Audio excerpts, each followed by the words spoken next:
अब यहां से स्ट्रेटजी बहुत सिंपल है। मैं ये नहीं कह रहा हूं नीट 2026 आसान आएगा, जेई मेन जैसा आता है वैसा ही नीट का पेपर आसान आ जाए, जरूरी नहीं, क्योंकि नीट का स्टैंडर्ड थोड़ा टफ है जेई से। आपके 38-40 क्वेश्चन आ जाए तो लगता है 5 क्वेश्चन नहीं आया, वो वाली बात थी नीट 2025 में।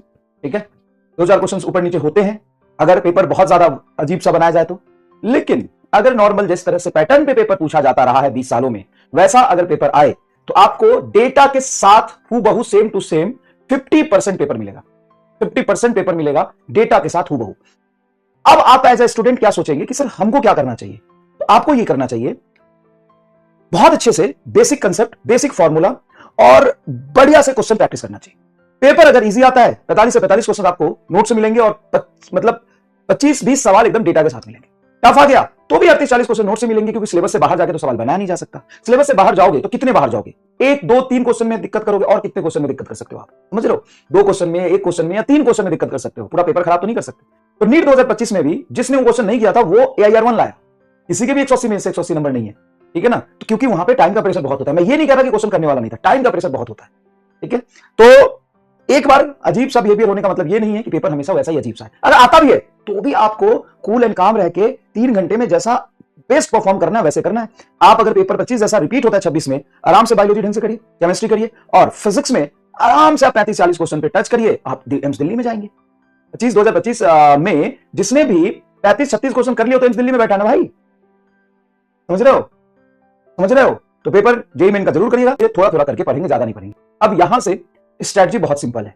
मैं ये नहीं कह रहा हूं नीट 2026 आसान आएगा, जेईई मेन जैसा हो सकता है, पेपर 25 जैसा ही आ जाए, टफ आ जाए। मैं ये बिल्कुल नहीं कह रहा हूं कि डायरेक्टली फॉर्मूला बेस्ड क्वेश्चंस आ जाएंगे, सीधा सीधा आप सवाल देखोगे और आंसर टिक कर लोगे। ऐसा जैसा जेईई मेन में पिछले 4-5 सालों से होता रहा है, पेपर आसान आता है, वैसा ही नीट का पेपर आसान आ जाए, जरूरी नहीं, क्योंकि नीट का स्टैंडर्ड थोड़ा टफ है जेईई से।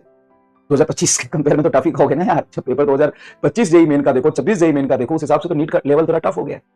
तो मैं ये नहीं कह रहा कि पेपर एकदम आसान आएगा, बिल्कुल आसान आएगा, ये मैं नहीं कह सकता। लेकिन अगर टफ आया तो काम क्या करना है, विद इन टाइम लिमिट के साथ जो क्वेश्चंस पहले होने वाले हैं उसको करेंगे, जो थोड़े से टफ है या कैलकुलेटिव है उसको हम सेकंड पार्ट में करेंगे। इतना अगर आप सीख गए, खेलना सीख गए कि कब कौन से क्वेश्चंस को अटेम्प्ट करना है, आप जीत जाएंगे बहुत आसानी से। और अगर पुराने पैटर्न पे जैसा 20 साल से पेपर आता रहा वैसा आ गया तो आपको एक्यूरेसी और हाई क्वेश्चन प्रैक्टिस पे काम करना पड़ेगा, जो ऑलरेडी हम दोनों काम कर चुके हैं।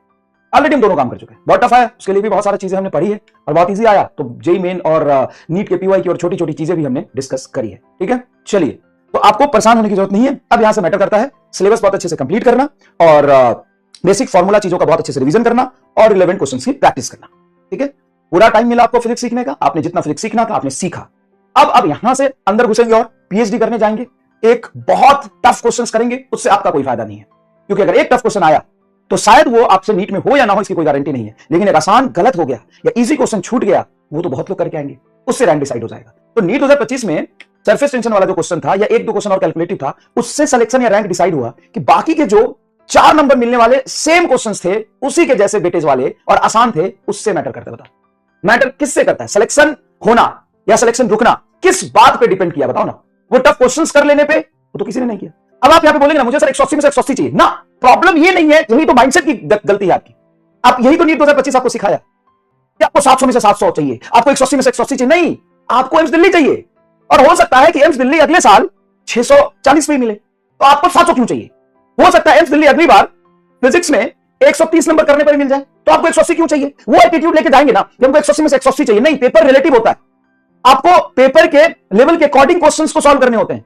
अब जेईई एडवांस में कोई कहता है कि मुझे 20 में से 20 चाहिए, 20 में से 20 क्वेश्चन सॉल्व सही करने हैं, 16 में से 16 क्वेश्चन सही करने हैं, वो तो तुम 4 मास्टर को साथ बिठा दोगे तो भी जेईई एडवांस का पेपर 16 में से 16 सही नहीं कर पाएगा।